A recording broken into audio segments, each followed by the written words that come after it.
Hello, everybody. Thank you so much for joining us. I'm Musab Ali Abdel Karim from Sudanese Researchers Foundation, and I'm very pleased to welcome you all to Trend SRF webinar series.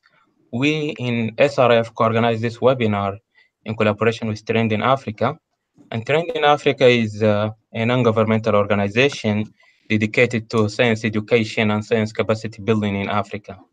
Today, we are very fortunate to have a distinguished speaker who is going to talk about science diplomacy and its relevance to low and middle income countries. And we are also joined by distinctive panelists or moderators. So let me briefly introduce our moderators first, and then I will introduce our speaker. I'm going to start with Joran Beldengron. Joran completed his PhD in nanomedicine. He is the founder of Scientist Dating Forum. He recently received the Mercator Fellowship on International Affairs, which is run by the German Academic Scholarship Foundation. And as a Mercator Fellow, he is analyzing the potential of science diplomacy in the Israeli-Palestinian conflict. Our second moderator is Amna Abdullah. Amna is the former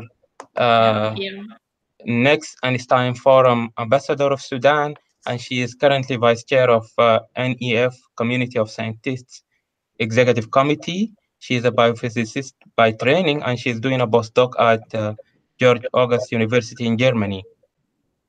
Our third moderator is Cynthia Omar. Cynthia completed her PhD in neuroscience at Sorbonne University in France, and she's interested in science diplomacy and science communication. Last but not least, Maha Dahawi. Maha is from the University of Khartoum, Faculty of Medicine in Sudan. Now she's doing her PhD in neuroscience at Sorbonne University in France. So now I'm going to introduce our speaker. Our speaker is Peter McGrath.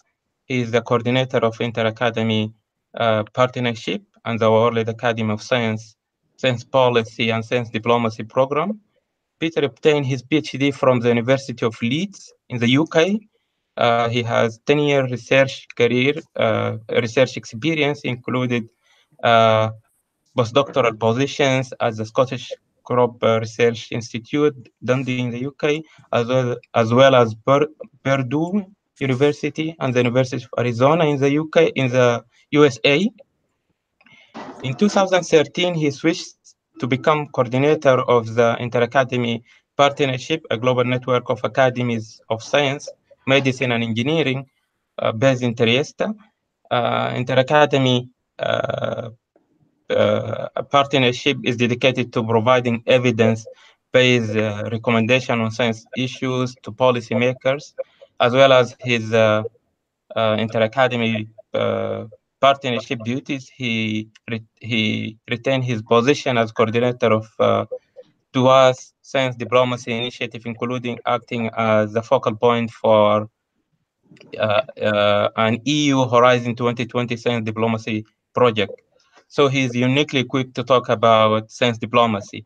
Before we get started, I just would like to remind our audience that this webinar is designed to be interactive, and they can ask as many questions as they want by simply typing their questions in the event page on Facebook or in the comment section of this YouTube live streaming. And the speaker will respond to their questions during the Q&A session at the end of this webinar. Peter, thank you so much for taking time out of your busy schedule to join us today. And now I'm going to turn it over to you. Okay, thank you very much, Masab, and sort of good afternoon, everybody. At least it's afternoon here in Italy, where I'm speaking from. So I want to take this time to sort of introduce you to this concept of science diplomacy. As you'll see, it's a relatively new sort of definition for a concept that has been going on for a long time, but I'll explain a little bit about that as we go along, and especially focus on its relevance, as it says in the title there, to low and middle income countries. So let me start by this quote from a guy called Darrell Copeland. He's a former diplomat from Canada, and he now has his own sort of agency. You can call him a science diplomat if you like. And he was speaking here in Trieste at a workshop that we had a few years ago. And he said, despite many countries' massive expenditure on military resources, the major challenges facing the world today, sort of climate change, emerging diseases like Zika and so on, poverty, they can't be solved by military intervention. And again, the military intervention really is sucking the budgets of many, many countries. So Copeland says that science diplomacy must be part of the answer. So what is science diplomacy? Well, first, let's have a look at science. Many of you, I think, sort of are probably scientists. Certainly the moderators that I've met now all come from a science background, are very familiar with what it means, what doing science means. It's about building knowledge through testable explanations, predictions, hypotheses, and so on, and sort of completing the cycle of experimentation and refinement of our knowledge. And it's also, as Greg Stone in the second quote here says, it's a universal language. So there is nothing, there is not an Italian science that is different from a Sudanese science that is different from a Chinese science. Science is the same everywhere. It should be a neutral language and not laden with political views or judgments. And here's some of the key sort of concepts behind science. It's rational, it's transparent, it's testable, it should be a meritocracy, and of course it's peer-reviewed to sort of maintain the excellence and the quality that is required. Diplomacy, on the other hand, seems to be a completely different concept. This is the Wikipedia definition. It's the art and practice of conducting negotiations between representatives of states, and it usually refers to international diplomacy and the conduct of international relations. Just to be a sort of little light-hearted for a moment, here's a few quotes from people. The first one, diplomacy is to do and say the nastiest things in the nicest way. Or, a diplomat is an honest man sent abroad to lie for his country. Yeah, so you see. Here's two others. Winston Churchill, of course, the former British Prime Minister. Diplomacy is the art of telling people to go to hell in such a way that they ask for directions. And David Frost, I think he was a former BBC presenter. Diplomacy is the art of letting somebody else have your own way. Very subtly put. But you see here, I've circled the word art. So diplomacy is an art, science is a science. And here, this is Darrell Copeland, the Canadian guy that I started with. He sort of set out the two communities in this table. And you can see, for example, I don't know if you can see my pointer. Diplomacy, for example, is risk aversion, whereas science is risk tolerance. Diplomacy relies on argument, tact, discretion, persuasion, whereas science convinces people by facts and data. One is very political, the other is empirical, so on. So they're very much two separate ideas, two separate concepts, two separate communities practicing them. So I think this cartoon sort of sums up perhaps where we've got to so far in this presentation. There are two communities separated and we need to find a way to bring them together. And that way, we can argue, is science diplomacy. So like I said, science diplomacy is a relatively new definition or a relatively new concept for something that's been going on for many years. So the definition that you see here, the three pillars, really came out of this. It was a 2009 workshop held in London, hosted by the Royal Society, but with the AAAS, the American Association for the Advancement of Sciences, as partners. And the discussions of that workshop were published in this report you see here, the red book there in 2010. And it was really that workshop that defined these three pillars of science diplomacy. And I'll go into each of these in a little more detail in the coming slides, but just to briefly present them here. So there is science in diplomacy. So this is where science informs foreign policy objectives with scientific advice. And the sort of simple example here is something like the Paris Climate Change Agreement and the reports of the IPCC that present the science that the policymakers take as the baseline for their discussions and their negotiations. Then there is diplomacy for science, the facilitation of international scientific cooperation. And the classic example we use here is CERN. It's the European sort of particle accelerator in Geneva, the Large Hadron Collider.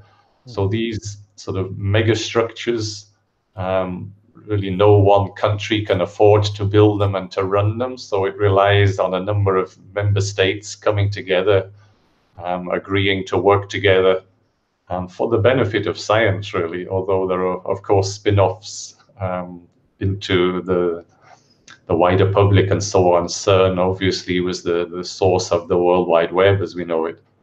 So, and then there is the third pillar, science for diplomacy. And this is the example of where countries may not have good diplomatic relations, but scientists in those countries still tend to talk to each other, they exchange information. So when the opportunity arises, maybe the governments change and there's an idea to start working together, then science is an easy first step. If you think of countries like America and Cuba, you know, the scientists have always worked together on issues like predicting hurricanes or the sort of the fisheries, sustainable fisheries, because they share a sea between them, and they need to understand the biology of the fish and the other sort of marine life that they're harvesting from there, for example. India and Pakistan, the scientists are working together, even if the countries are not always talking to each other. These kind of things. So just as a little addendum to the definition, you see here a sort of map of international global scientific cooperation. So the white lines that you see represent links between co-authors on scientific publications. And you see, of course, we'll come back to this, it's very much America and Europe are very well connected. Maybe Brazil and Spain and Portugal and so on. China is linked to Europe and so on. But there is very little traffic south-south between Brazil and Africa, between India and Africa, and so on. What I really want to point out here is that science diplomacy is not just another term for international science cooperation. So the motivation for cooperating on scientific projects is always to advance science, whereas the motivation for science diplomacy is to build relationships, to maintain relationships. So it's very different. Okay, so why do we need science diplomacy?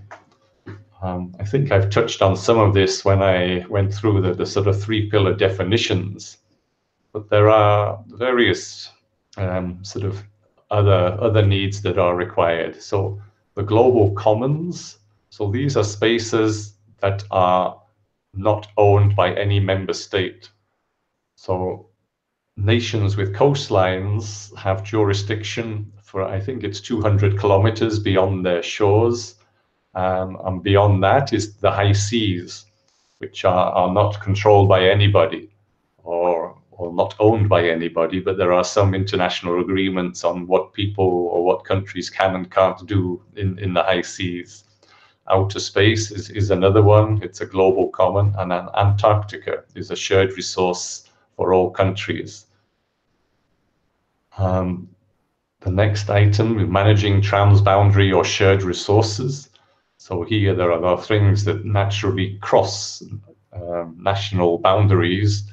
Rivers like the Nile, you know, many of you are from Sudan, you're probably very familiar, you know, the There is a need for science to know about river flows and rainfalls and runoff and all these things when you have a shared river. In Africa, there are many aquifers sort of underground that are being used by more than one country at a time. Forests, biodiversity, you can think of sort of species that migrate across borders.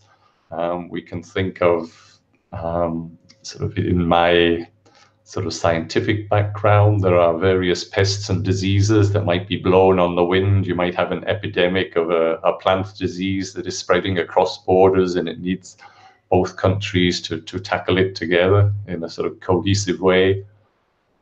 And then there is building partnerships. We've mentioned the Paris Climate Change Agreement and shared infrastructures like CERN, and improving international relations. This is when I touched on the US-Cuba or the Pakistan-India examples, and we'll look at other examples as we go through. So there's a whole, quite a varied mix of why science diplomacy can be important.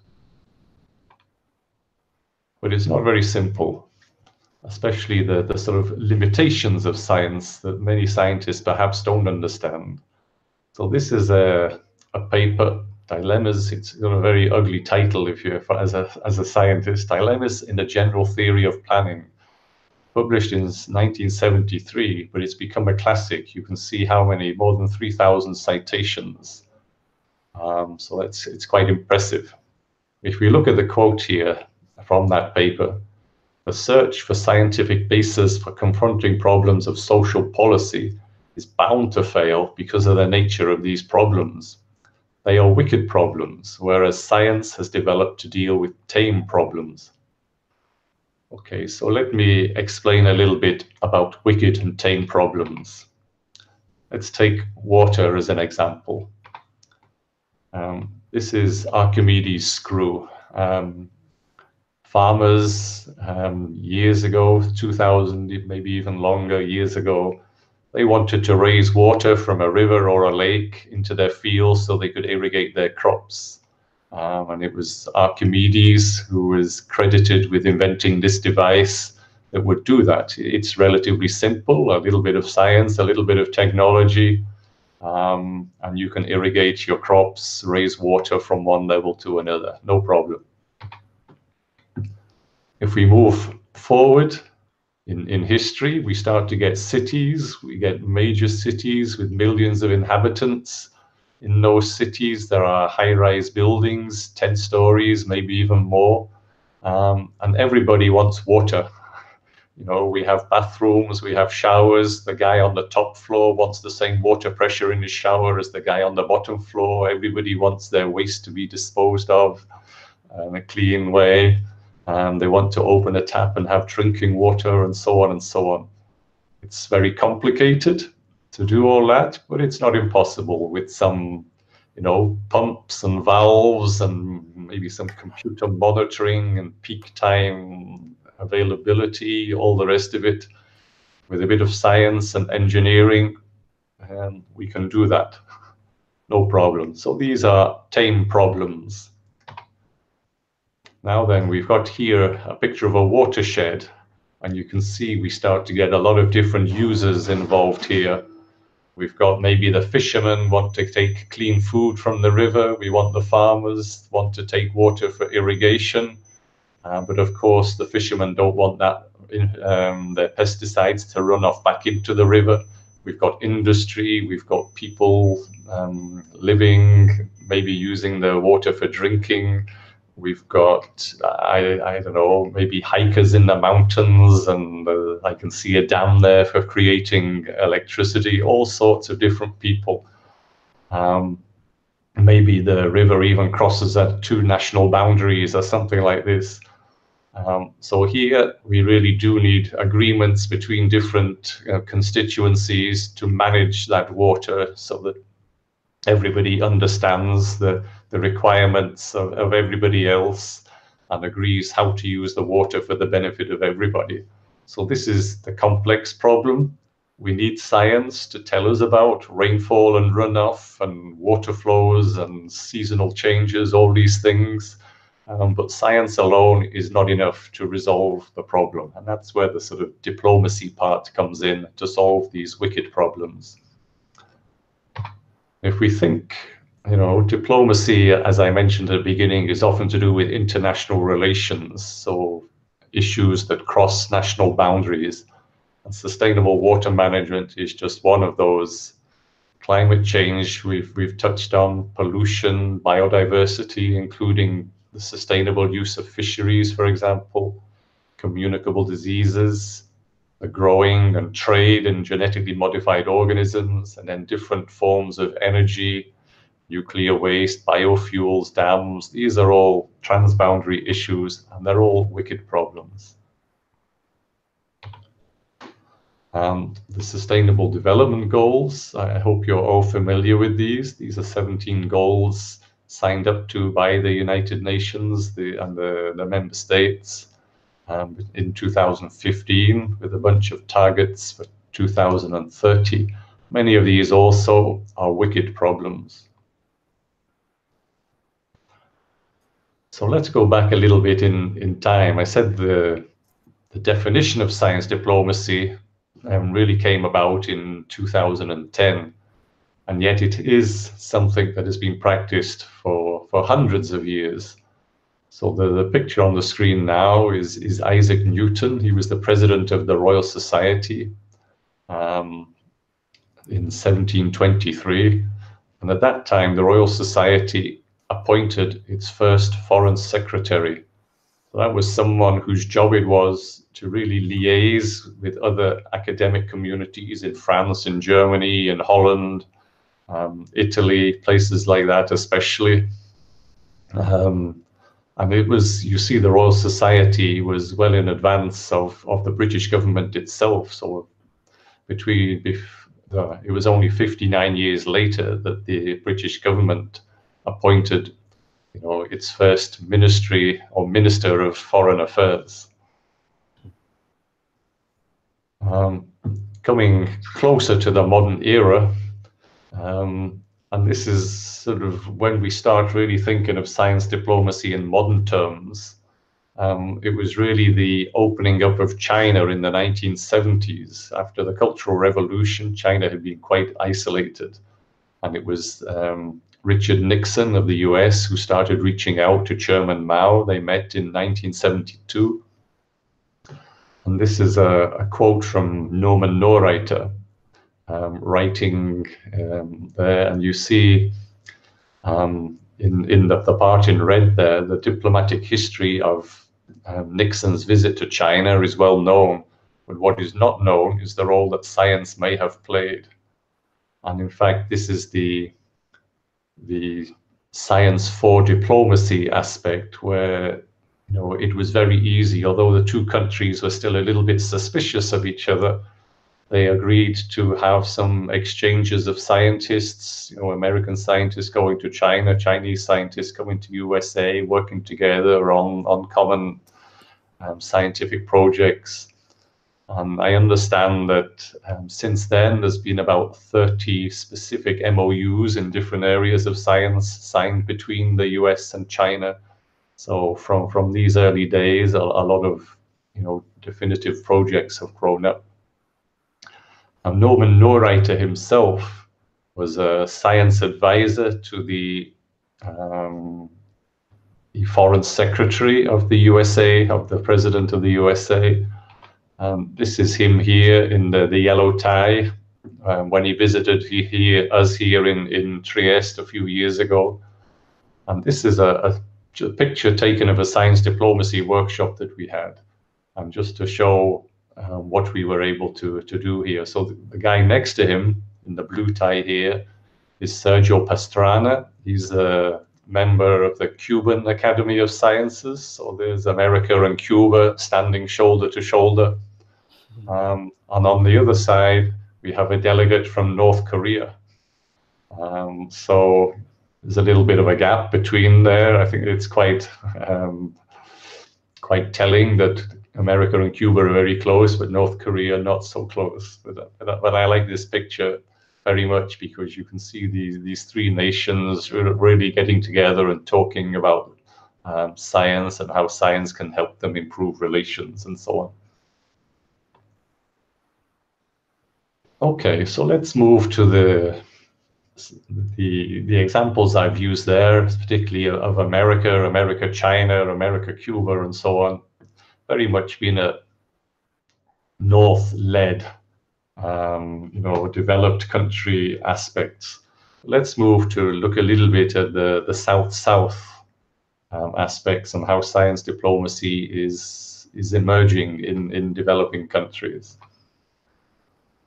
So in 2001, TWAS started collaborating with AAAS, and we started a project that continues to this day to really raise awareness of the possibilities of science diplomacy and to provide training in science diplomacy issues for young scientists from developing countries. And we've held 5 of these so far, 1 a year, so that every summer here in Trieste, plus a few other workshops on particular issues, water management, energy, marine sustainable fisheries, and so on and so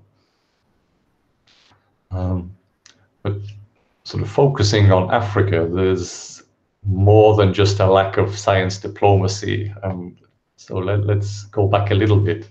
So you see here the status of science and scientists in Africa compared to some of the developed countries. Very many fewer PhDs per million inhabitants. So it sort of restricts the capacity of African countries to produce their own science, to have a sort of autochthonous scientific knowledge of what is going on in their countries. Africa accounts for only 0.8% of the global research and development expenditure and only 2.4% of global research publications. And actually, most of this is concentrated in Egypt and South Africa, with the rest of Africa being very, very poorly represented. I think you can see here, this is an image it's taken a few years ago, but it hasn't changed so much. Maybe China has grown a little bit, but the area of the country represents the sort of relative output of scientific publications. So you see here, the United Kingdom is quite fat, Germany, France, Spain. The whole of Africa here, the orange is North Africa going down to South Africa here, is less than Belgium, for example. India, with its massive population, similar size to Australia, which is quite an advanced country with scientifically, but sort of very, very low population compared to India. So you get an idea of where the world's science is concentrated and where the countries that are really lacking in national scientific capacity. And this constrains them when it comes to science diplomacy and international negotiations, as we'll see sort of a little further ahead. So here's another sort of science diplomat, if you like, a high-level person. He was a science advisor to the previous Prime Minister of New Zealand, and he's director of this organization, INGSA, the International Network of Government Science Advice. So there's a presentation he gave here in Trieste. You can watch it. It's about an hour long online. And he said, as a small nation, referring to New Zealand, we must compete hard to maintain our relevance in a world where we can easily be forgotten. We have to demonstrate that small countries can indeed make a difference. So he's talking about New Zealand, like I said, but there are in Africa many small countries.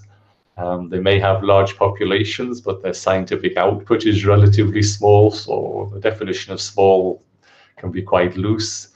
But how do such countries, how do Uganda, Malawi, Cameroon, other countries, Sudan as well, have a voice on a global stage? So, and I want to give a few examples here. So this is where I'll go into giving some examples from low and middle income countries of science diplomacy activities.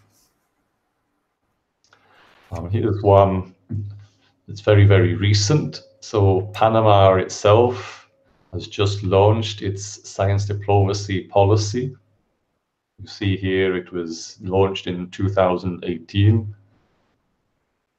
And Pakistan as well has just launched a science diplomacy initiative. I think this should be 19. I think this is a typo in their report. This was a January 2019 newsletter from an organization, EcoSF, that I'll come back to.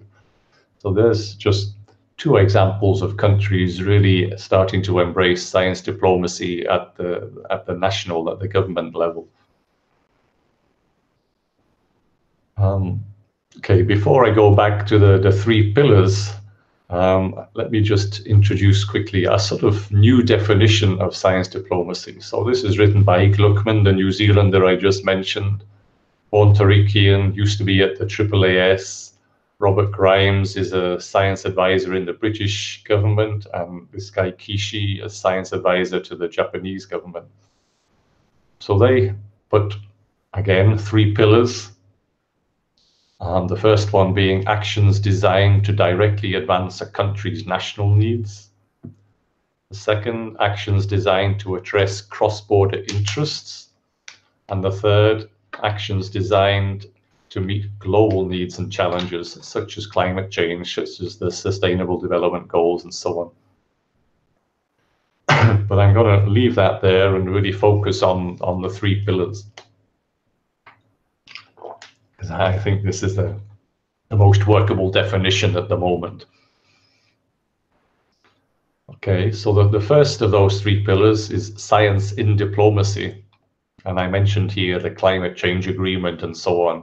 And you can see that since the 1940s, the end of the Second World War, this is just the rise of numbers of environmental treaties. So there are others as well, other treaties that sort of go beyond the environment. I can think of like the Convention on Chemical Weapons and things like this that also have science underpinning them. But you see the common interests of member states, United Nations member states, and so on, have really grown and grown over the 50 years and so on at the end of the 20th century. And this sort of came to a head, if you like, in 2015, when three big international agreements were ratified. The first one, the Sendai Framework for Disaster Risk Reduction. Second one, the Paris Climate Change Agreement. And then the third one, the Sustainable Development Goals. And we've touched on these two before.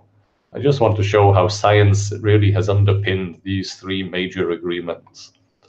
So the Paris Climate Change Agreement, of course, it's the reports of the IPCC that really feed into these discussions.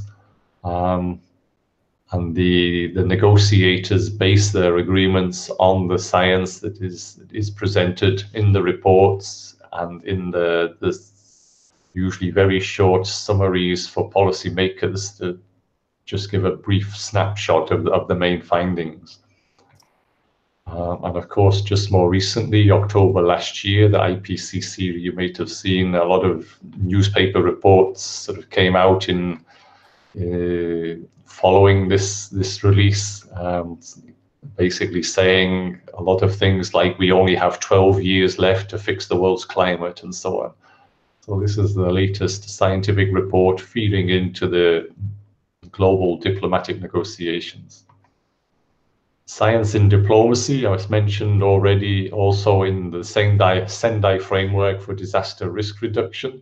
So here's some of the text from that international agreement, and you see it's science, technology, scientific research. This sort of the words that are used, really putting science sort of underpinning the whole agreement. Science for diplomacy. Okay, so that was science in diplomacy. Let's have a look at science for diplomacy.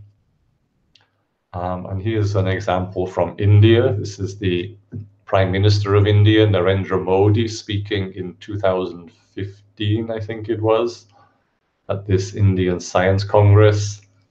And he says, he notes the growing trend of international collaboration. He notices India's strength in this. He says, for this reason, I have placed science and technology at the forefront of our diplomatic engagement.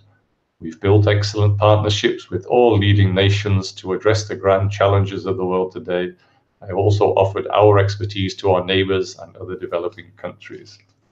So India, not just Pakistan, but India too, buying into science for diplomacy.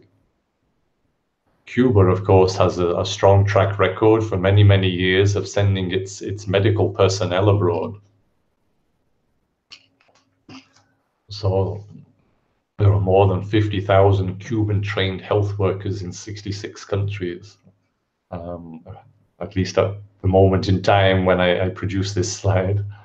And you'll see in the response to the Ebola outbreak in West Africa, Cuba was the first country, or one of the first countries, certainly the first to give a major contribution of a medical team, 165 people sent to Sierra Leone to assist with the Ebola outbreak. Still sticking with science for diplomacy.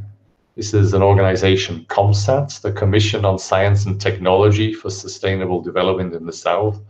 You see, this was established in 1994, well before the definition of science diplomacy sort of gelled into something. COMSAT promotes South-South cooperation in the fields of science and technology that are most relevant to socio-economic development. So you see, you could reword some of this text as a science diplomacy initiative. They have member states here. You see the flags, and they work together really to tackle development, economic development issues. I think you see here the Sudan is a member here of the COMSAT network. Okay, so moving on to the sort of third pillar, diplomacy for science. This is where the nation states come together and sort of set the stage for the science to continue. So here's the Eco-Science Foundation. This is the one I mentioned that announced the Pakistan Science Diplomacy Initiative a little while ago. So ECO-SF, established in 2001. And again, you see the member states here. And they have come together with the support of their presidents and prime ministers and so on in an organization designed to promote science and technology collaboration, leading to economic development among their member countries. Again, here, the African sort of nations have come together to support the Nelson Mandela Institute of Science and Technology, the African Institute of Science and Technology. I think is it based in Tanzania, if I'm not mistaken, sort of these buildings. And again, as a sort of center, a training center for all African nations to use to really build the capacity of future leadership in science and technology in Africa, supported by the member states of the African Union. Okay, here's one coming from Brazil. And you see here on the previous Brazilian President Lula da Silva, he established 19 new embassies in Africa. So it brought Brazil up to the same level of countries like the US, China, France, and Russia, of countries that have embassies in Africa. And each of these embassies was charged with creating collaborations in areas like agriculture, health, energy, education, and technology transfer. So you see there really is a lot of science underpinning these particular focus areas. Okay, sorry for my phone ringing. And then looking at China, there are some examples here. Just I've picked samples that are very familiar with me, but they are really building, taking great efforts to build links with young researchers in Africa and elsewhere. They've set up these centers of excellence in different Beijing, Tianjin, other cities in China. You can watch the video here, the link. And each year, 200 scholars, students from many developing countries travel to China to do fully paid PhDs. So you can imagine this has been going on for at least 10 years now. So there are, 1,000, if not more, scientists in Africa, in the Southeast Asian countries, and so on, all with sort of largely fond memories of China, with contacts, scientific contacts in China. It's now very easy for them to collaborate with Chinese laboratories, and so the investment by China in these studentships, these fellowships, I think they feel it's going to really pay off in the long term, building connections with a lot of countries. And then there is this one, the square kilometre array. This is, again, a number of member states that have come together to invest in the building of this massive telescope. When it's finished, it will be 1 square kilometre. It's actually a number of parabolic dishes, so there won't be a single square kilometre telescope. It's a number combined will be up to a square kilometre, and it's being built, and I think they have opened something already in Ghana. It'll be largely based in South Africa, some in Australia, and it'll be quite spread out. But this is, again, a very sort of expensive, not one country could do it on its own. So it's an international effort, and the data that's going to be harvested by these telescopes and the infrastructure for manipulating, storing that data is really going to just sort of advance our capacities, not just in these countries but elsewhere. It's like another moonshot, if you like. We expect a lot of spin-offs, not just in knowledge of the universe and outer space, but sort of practical, on the ground technology development to deal with this. Okay, and here's another couple of examples. We can call these health diplomacy, if you like. So again, for the Ebola outbreak, Uganda is highlighted here, the expertise that it has, that it can reach out and educate and inform the West African countries for which Ebola was a new and unheard of disease. And this is sort of within a country, if you like, the polio vaccination scheme. There was a lot of sensitivity. People were not, or in some of the outlying areas were not really open to having the vaccination teams coming to them, and the polio is kept sort of reappearing sort of year after year. And it was really an outreach using the traditional religious leaders that went into the towns and villages, helped to convince the suspicious populations that there's nothing to fear. They should get their polio vaccine. It's better for everyone. So a lot of, as we mentioned, the art of negotiations and persuasion here, to help people accept the science of the polio vaccination. And then here, this is a sort of classic example, or developing into a classic example. I've called it here science for diplomacy, diplomacy for science, because I think it covers both aspects, these two pillars. And it's an institution, I guess, called Sesame. It's another one of these synchrotron particle accelerators.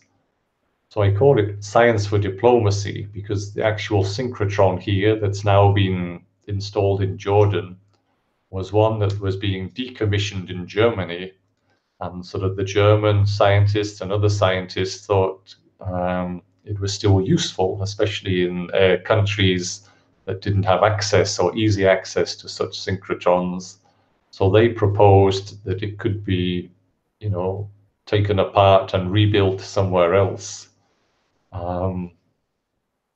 So eventually this was taken up, and the member states, you see them here, a list I think you'll agree that don't always talk to each other very well. Israel, Palestine, just the two, Iran, Egypt, Turkey, and others. So this, as I said, was a bottom-up initiative coming from the scientists, but of course, to make it work, we need these member states to come together and make the agreement. So this becomes diplomacy for science. It was built, it opened 2 years ago in Jordan, and now it is operational. The scientists are now working there, scientists from these countries and other countries, and they're starting to produce results, collaborative research programs, and so on. So this is something that has been transitioned through Science for Diplomacy into what is now Diplomacy for Science. Okay, so I want to finish off with a few slides that really highlight the need for science diplomacy, especially in low and middle income countries, and perhaps give some thoughts as to what, the status and what might need to be done. So this is a paper that appeared in Nature Climate Change about steps to overcome the North-South divide in research relevant to climate change policy and practice. And there's a quote here: there is a northern domination of science relevant to climate change policy. There is limited research by southern research in southern countries, which may hinder the further development and implementation of global climate change agreements. Around 80% of authors and reviewers of successive assessment reports produced by the IPCC were from OECD countries. So you see, it's quite an imbalance. And I just sort of show this in the relative sizes of these circles, scientists from the north and from the south. Of course, this authorship feeds into the IPCC reports. The reports feed into the climate change agreements of the UN Framework Convention on Climate Change, if you're not familiar with the acronyms. And of course, every country, north or south, rich or poor, sort of ratifies this and has to follow the recommendations, the agreements within the climate change, the Paris Agreement. But of course, if you look back, that agreement is influenced more by scientists from the north than by scientists from the south.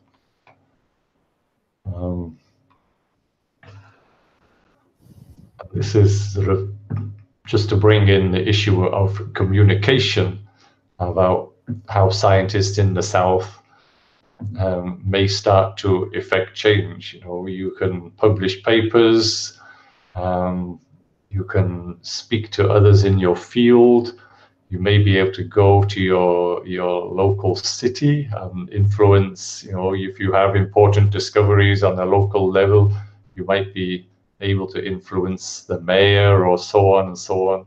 And eventually you might be able to get legislation changed, international guidelines created, and so on, depending on your engagement and level of communication. And scientists do this in various ways. There are peer-reviewed papers, conference presentations, grey literature. This is the sort of the easy part of being a scientist. Scientists talking to each other largely. But if you want to sort of go beyond your own community, then you have to consider press releases, media events, open days, and so on. You can reach the public. That's one kind of communication. And of course, reaching the public very much, certainly in democracies, can influence what the policymakers and government officials are thinking. But you can also, as scientists, aim directly at policymakers with statements, policy briefs, reports, and so on. It's different ways of communicating, presenting your scientific message. I doubt any of these policymakers would read a paper in whatever journal you usually publish in, but there are ways of making that information available. And even as individual scientists, you may struggle to have your voice heard. Your universities or your institutions may have more success. But if you really want to engage with national science systems and legislation or the UN agreements, then I think you really need to sort of start working through scientific community and how the scientific community is self-organized through scientific societies, through academies of science and so on. And there again, it's all to do with those organizations acting as conduits and building relations with these sort of higher level governance establishments. And it's much easier for the president of an academy to knock on the doors and to get a half an hour discussion time with a minister of science or a minister of foreign affairs that it would be for young scientists and so on. Of course, we've mentioned a lot of the UN organizations that do have science at the core of their daily operations. And of course, all the time, these organizations require sort of scientific input to stay at the sort of top level of operations. You see them here, the World Health Organization, the Food and Agriculture Organization, and others. The Intergovernmental Panel on Biodiversity and Ecosystem Services is sort of established in the same model as the IPCC for climate change, for example, and produces, in-depth reports on different topics. One that got a lot of publicity a couple of years ago was on pollinator services and the decline in bees around the world and so on. And then there are UN conventions, Convention on Biological Diversity, on biological and toxic weapons, the Sendai Framework we mentioned before, the Chemical Weapons Convention. So all these, again, rely on science to stay at the forefront. I mean, I myself have been quite engaged with meetings of the member states of the Convention on Biological and Toxin Weapons. And there's a lot of thought going into new developments in biotechnology, genome editing, CRISPR-Cas9, synthetic biology, and what are the implications of these new developments, making biotech much easier, quicker to use, much stronger, possibilities, unlimited possibilities, and how does that affect keeping the lid on the development of biological weapons? So coming back to capacity of science diplomacy in developing countries, especially, here's another specific example. So I mentioned earlier that the high seas is a global commons. And there is one convention, the Law of the Sea, that allows exploitation and benefit sharing of minerals in what so-called areas beyond national jurisdiction. So anybody digging up minerals from the seabed, the profits from that are shared with the global community. But there's no such framework for biodiversity beyond national jurisdiction. So a lot of companies, for example, are going down into the deep seas and harvesting marine life. There's some very interesting, enzymes and DNA sequences down there for an amazing number of uses. And these are all being patented mostly by the private sector. If we see here, there's one company, BASF, owns 47% of those patents. If you add BASF and other companies, you've got 84% owned by the private sector. Universities own 12%, and other organizations own 4%. So it's almost like a gold rush. There's a scramble right now, especially amongst private companies, to really harvest this biodiversity that is beyond national jurisdiction and sort of patent it and make a claim for it. This has been noticed, of course, and there are ongoing negotiations. They started late last year within the the framework of the Convention on Biological Diversity to develop something similar to the agreement that there is with the minerals for the seabed. But you see here the lack of participation and continuity among delegations of developing countries hampers equitable engagement by these states. And you see here, states need to increase their commitments to capacity building, including scientific training and collaboration and so on. This is from the paper. You can see the citation at the bottom here.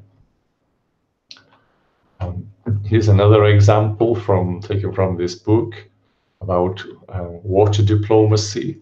This goes back to the 2000 to 2015 Millennium Development Goals, but really to have proper capacity in sustainable water management across Africa, they would need a 300% increase in trained water professionals. Asia, 200% increase. Latin America, the Caribbean, 50% increase, and so on. And this has been recognized. There was a big conference and commission meeting in Zambia, 2003, led up to the 2015 meeting in Beijing. And here, really, Asian and African representatives, they understand this shortfall and they're requesting sort of international assistance to build their capacity to deal with water law, conflict management, water management, and so on. So what I'm trying to argue here is that the global south, low and middle income countries really need more and better science. They need investment in research and development. They need capacity development. There needs to be closer engagement with those countries' scientific community, with their policymakers and their diplomatic community. Otherwise, they get left behind on the global scale.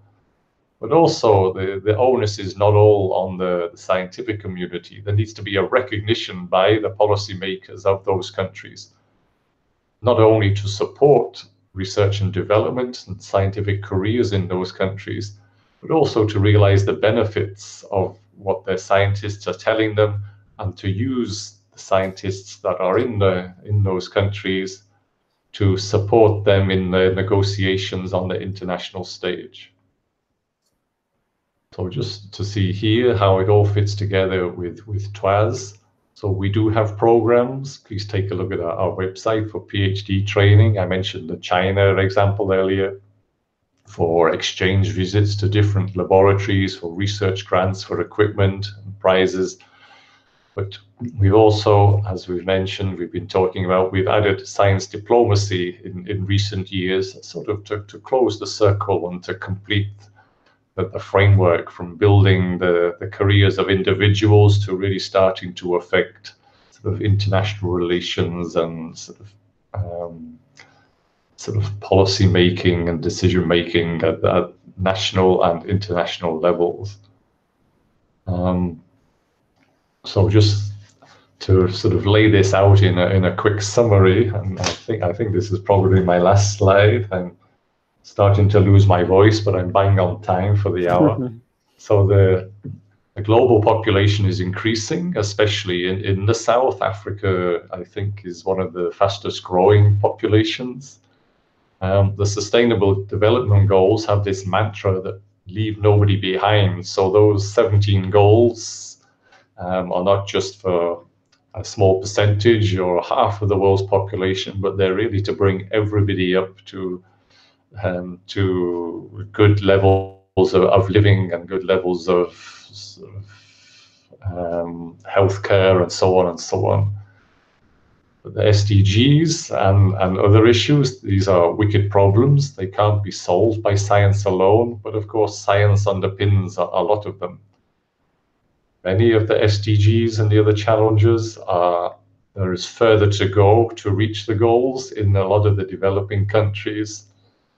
And we really need science diplomacy to be increasingly practiced. It is, and I think I've tried to show some examples where it is being practiced in developing countries and embraced, but there's a need to take it forward much further.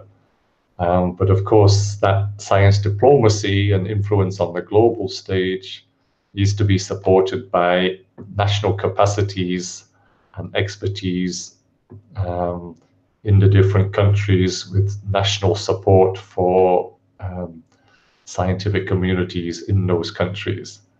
Many are doing this, many have ambitions to do this, but there is still a long way to go. Okay, so let me finish there, and I'll hand it back to our moderators. Thank you.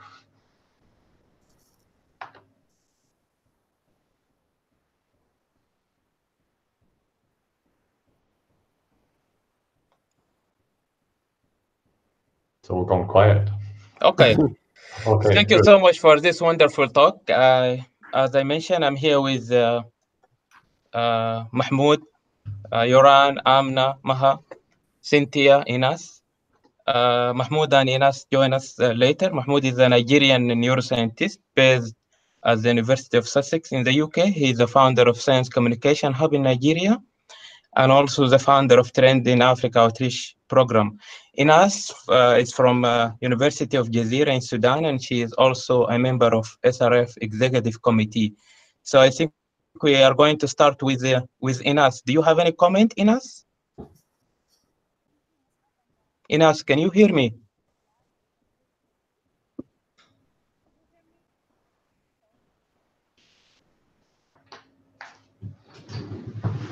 Actually, I can't hear Inas very well. So maybe Cynthia, do you have any comment, or do you want to say anything?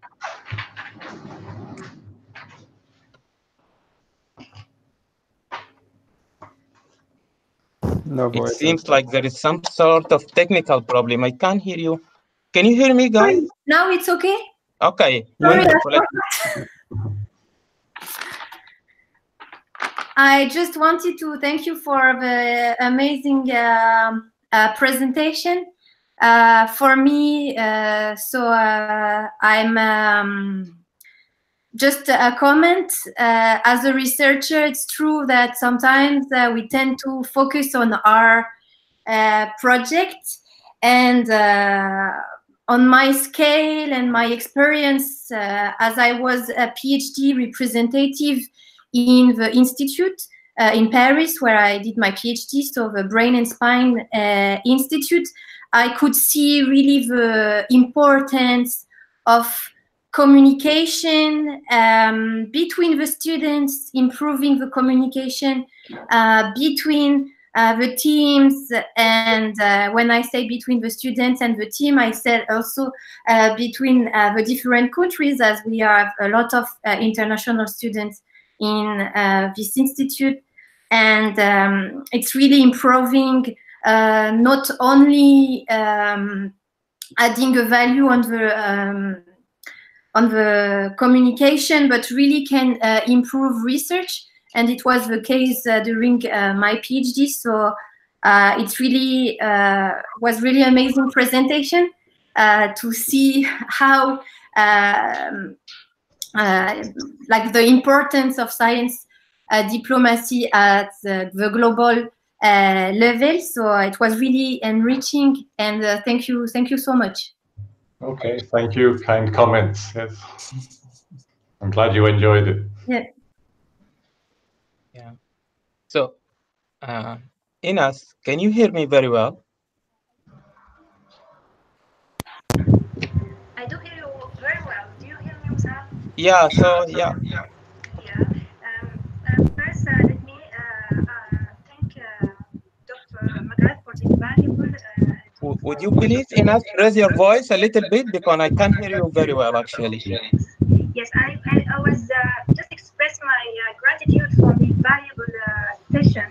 It really provided me with the insights into a totally new area. I have two questions.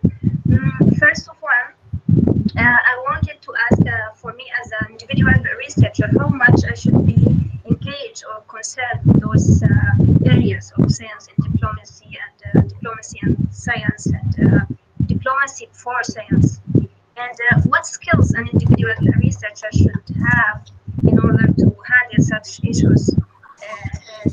Also, I wanted to ask about the developing countries or the for the countries that they did not make impressive progress in these fields, what if there is a roadmap or something that we can start launching to just get some progress? And so if such a roadmap is already exists, does it address the differences? Because you know that countries are not the same, the cultures are different, the way the countries are ruled are different. So those are my two questions. And thank you very much again. Did you get her point, Peter? Maybe you can repeat very quickly. I think I heard it, but it wasn't very clear. Yeah, I was asking about to how which level an individual researcher should be engaged in these fields of diplomacy and science and diplomacy for science, science for diplomacy. Okay. And what skills we should gain, because I can imagine that science and diplomacy are a little bit far from each other. So what skills should I gain to handle this? Well, let me start with the skills. I think we've already touched on communication. So there are certainly different ways of communicating, and if you speak with a professional communicator, they will say things like, first understand your audience and how they want to receive information. You know, if you speak as a scientist, as you normally speak to another scientist, you see a lot of people turning off quite quickly. So you really have to understand your audience and learn how to communicate with those particular audiences. So this is a skill that you can learn, you can train, you can develop, you can, I don't say perfect, because nobody is perfect, but you can certainly improve. There are other skills too. I mean, when it comes to, I gave the definitions of diplomacy at the beginning. It was negotiation skills are very, very central, and it's perhaps something that as scientists we're absolutely not trained to deal with. There is a book, if I remember, it's called Getting to Yes. And it's sort of become a classic of its genre. It's been reissued in several updates, and it's one that is used a lot in negotiation training. And actually, I was reading it very recently, just at the time that President Trump was discussing with the Senate about his budget and getting the border wall built. Comparing the advice in this book of Getting to Yes with the tactics that President Trump was using, they were quite different. So, of course, he didn't get his border wall budget in the end. So, and I think, okay, that's the one. Yes. So I think the other part of your question was which part of science in diplomacy for science should you focus on? I think that it depends on your interests. Of course, building relations with scientists in other countries is the start of something to go, but it's how to move that beyond simple scientific collaboration to something that becomes science diplomacy is not easy. We had discussions when we had the workshop in Pretoria that I mentioned earlier. Even taking your science, if it's applicable to your local mayor and your city council, you know, you could start at local levels and see what your city needs. See if you've got useful information on whatever it might be, road traffic, air pollution, water flows. You know, cities might not be aware of or city planners and so on might not be aware of the information that you have that could be of use to them. So just you can begin reaching out at a small local level and sort of building your skills, building your expertise, and working that way, especially as a lot of you are much younger than I am. You've still got time on your side. Yeah. Okay. So, Amna, do you want to ask or do you have any comment? Yeah, in fact, I have comment. First of all, thank you very much. It was my first time to understand what is science diplomacy, let's say. I mean, I heard about it a lot. I had a curiosity, I make research, but I get it very clearly right just now.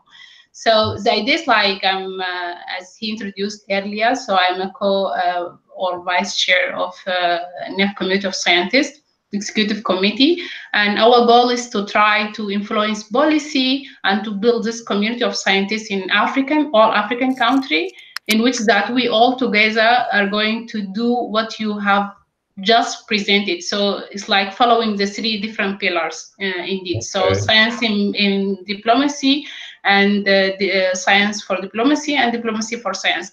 But then I just have a question. It was supposed to be comment, but I have a question. It's just come out now. Is what do you think that it's making the process faster? Is to follow the three pillar in parallel, or I have to focus in one on time, or how it's work? What do you think from your experience? I would think you would have to start by deciding what change you want to make. Well, you know Africa, and you just show the map where you see that there is no visibility for the research. You won't be able to change everything. Yeah, definitely. One person.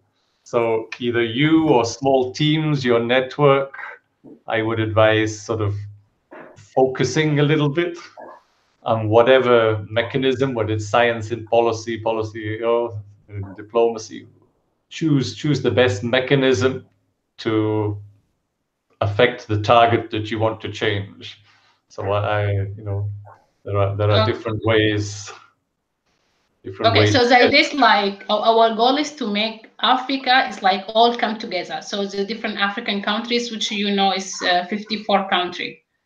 So the plan is we have from each African country we have a scientist, and then we build this community. And from this community, we would like to apply different project, different approach in order. It's like planning and doing different activity, conference, and trying to influence policy, but also the public and so on. But then it's come to my mind just right now that showing these three different pillars are really making sense. But I mean, I'm just getting confused. Which one you think it's helpful in this step, because you already know what is the stage of Africa, let's say in general. Well, it looks like, or it sounds to me like you're focusing on that sort of building relations between scientists in different countries. So exactly, which is helpful later. Yes. So you seem to have a good basis there. So the sort of idea would be to think of the next step. You've got your links, you've got your networks. How do we start to make sure that we use those networks to start influencing what we want to be influenced? Okay, so this sounds like science for diplomacy, right? Kind of. Okay. If I got it correctly. Yeah, no, that sounds right to me. Okay, so thank you. I give time for other people. Yeah, Mahmoud, do you want to make comment, or do you have anything to say? Yeah, I do. I think. Thank you very much. I think it's fantastic, and I enjoyed it a lot. So, like Musab said, I am very keen in science communication, and I'm part of Train in Africa and the Science Communication Hub Nigeria. I do have two questions, but before going into the question, maybe I should give a bit of background of what we do and why I wanted to ask those questions. So every year, we do have these annual summer schools, and it could be neuroscience and other courses, and we do have alumni across Africa. Then we incorporate them into an outreach stream where they go on to kind of engage their communities, the public, and other things like that. But I think my question in regards to this is that when you look at it, like you said, for example, if a president of a society, let's say Academy of Science of a country, knocks on the door of a minister, he would listen to him. However, individual scientists, or let's say individual organizations, would have little influence.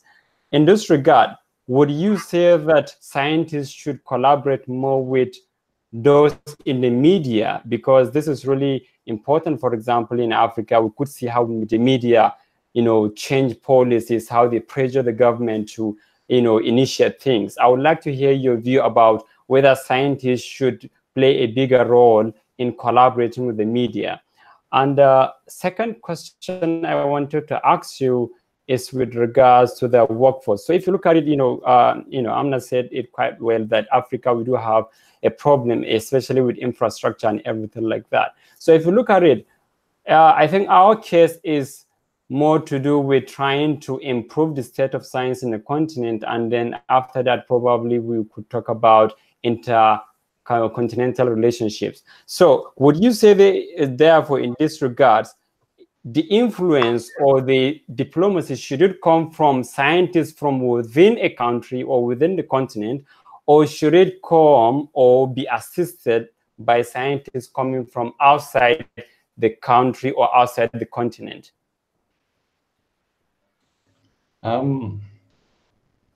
I would say, both mechanisms are useful. Mm-hmm.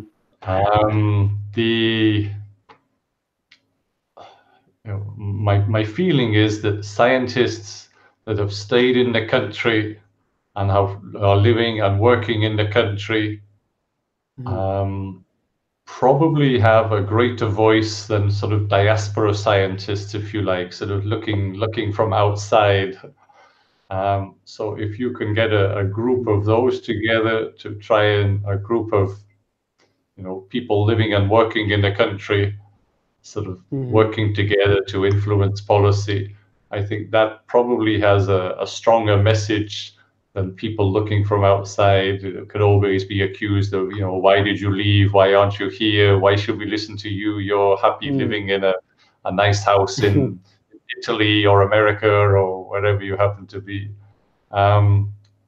That's not always the case, and I know a lot of countries are reaching out to make use of their diaspora and trying to make connections with their diaspora. India is a fantastic example of this. It's giving special passports to Indians living, second generation Indians abroad and so on, in order to keep the people moving backwards and forwards and retain the connections with their own countries. But I think there's always a little bit of a conflict between those that have stayed and worked in the country and those that have left and maybe sort of pop back now and again. You mentioned also the media, of course, and I think certainly, there are great stories in science. You're a science communicator, and very, very few of them. You pick up your local newspaper, they probably hardly have a scientific story in there, and yet there are great stories all around. So there is a lot of work to do to get people. We talk about things like the public understanding of science, or engaging people more in science so they understand the issues. There are, issues. I touched on the vaccination of polio vaccination thing. This is something in Europe and elsewhere. People are not vaccinating their children against measles, and even though the vaccination is so effective. So science communication here is absolutely critical. The more people understand, the better. And I think it requires a greater effort from the scientific community to reach out and keep reaching out to the public, to engage them, to get them thinking, even just thinking in a scientific, rational way, even if they don't understand the sort of details of the science. Just, think, can this crystal I hang around my neck cure my cancer? If so, how does it do that? Sort of thing. Or would I be better trusting the drug that my doctor is advising for me? That's simple things. Peter, would you please turn on your camera or your webcam? We can't see you actually. Well, let me. Yeah. Stop sharing. Wonderful. Okay. Yeah. Okay. So maybe Yoran, you want to conclude the Q&A session? Okay, with pleasure. I will also ask a question now that I finally see Peter over the webcam. Myself, I also work in science diplomacy in the Israeli-Palestinian conflict, as explained in the beginning by Musab. I really liked your, I will keep this definition of science diplomacy. It's about solving complex, wicked scientific problems. I also heard it from somebody else saying that for her, the main issue about science diplomacy is about getting visas. So that's the biggest issue, and I think that's very relevant to low and middle income countries getting visas to come to conferences for international collaboration in other places. So maybe this is my first question. So where do you think science diplomacy can help there to make it easier for researchers from low and middle income countries to travel? And the second question is the wicked problem of the scientific sector, which is quite underdeveloped in low and middle income countries. From this presentation, I got quite the impression that it was especially about capacity building. And few of what scientific institutions or the state or in low and middle income countries can do to strengthen their science diplomacy themselves. So science diplomacy is a soft power. Mm-hmm. So my question is, maybe we had the answer with the question before, what can a scientist do themselves to become a science diplomat? So maybe what can the institutions do, or the state, to maybe strengthen the scientific advice system and the science diplomacy capacities? Or is it too early, and do we first have to focus on capacity building before we can work on state level? Okay, well, coming back to your question about visas, this is a long struggle for scientists. And of course, there are different dynamics going on, and certain countries bear the brunt of it at certain times, and that changes, and international dynamics change, and other countries become more the pariah, if you want to say. But and it's never easy. There are moves among the scientific communities to have, something like a scientific visa put in your passport. You're a genuine scientist, and therefore you should have more of a right to travel across borders and get your visas quicker, and so on and so on. But it comes down to the fact that nation states still control who gets a visa. So it's very difficult for the international scientific community to argue for sort of relaxing restrictions, unfortunately. So, but it is an ongoing discussion, and new ideas pop up, and let's see, maybe, I don't say 5 years, maybe in 10 or 20 years it might be easier. How to strengthen science diplomacy capacity, sort of as individuals, as nations. Certainly, there are more and more opportunities for science diplomacy training courses. So you can get what I've given in 1 hour here. You can really go much more deeply into the different issues with sort of week-long training courses. TWAS hosts some of these, the AAAS hosts others in Washington, D.C. And we see that a lot of the alumni from our courses and others are starting to do spin-off courses and themselves. There are 2 currently advertised on the TWAS website. One that will take place in Alexandria, Egypt, for those in the Arab region. So especially those based in Sudan still would have a good opportunity to go there. And then there's another that will take place. It's a little bit more specialized, but it's science diplomacy, and it's linked to the chemical weapons and the biological weapons conventions and responsible use of research and so on. That will take place here in Trieste in September. But I'd also encourage you to look at the AAAS website and see when their workshops, usually they're held later in the year, October, November, December. So there's opportunities there too. But just, yeah, getting a better understanding of what science diplomacy is about, keeping your eyes on opportunities to engage in that space between the science and the policymaker, going beyond the laboratory, going beyond your research and seeing the implications and how you can take that forward.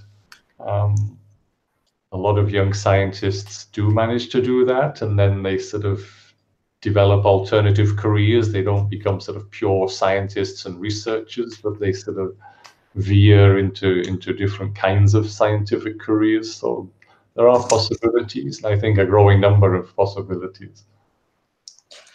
My question, thanks. My question was also especially on institutional level. So on state level, what can like state institutions do to strengthen their scientific capacity within, or the science diplomacy capacity?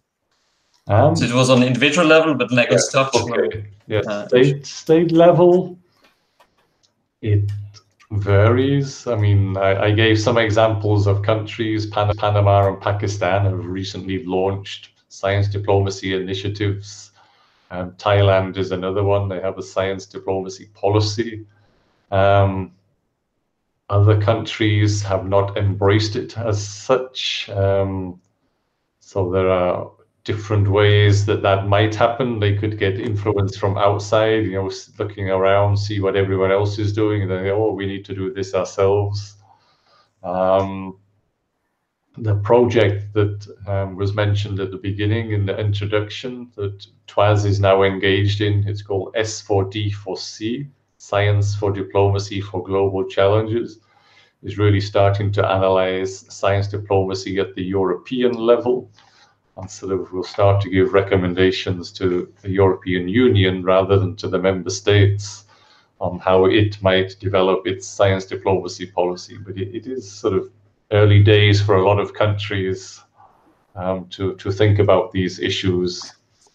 Again, the countries have been doing science diplomacy for many, many years. They have ambassadors engaged with the climate change negotiations, with the Convention on Biological Diversity, and so on and so on.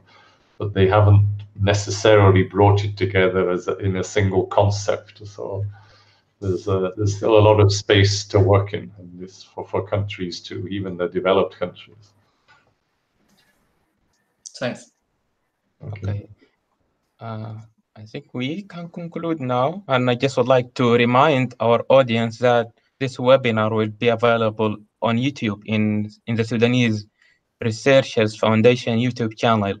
And on behalf of the Sudanese Researchers Foundation and Trend in Africa, I want to thank you all for joining us today.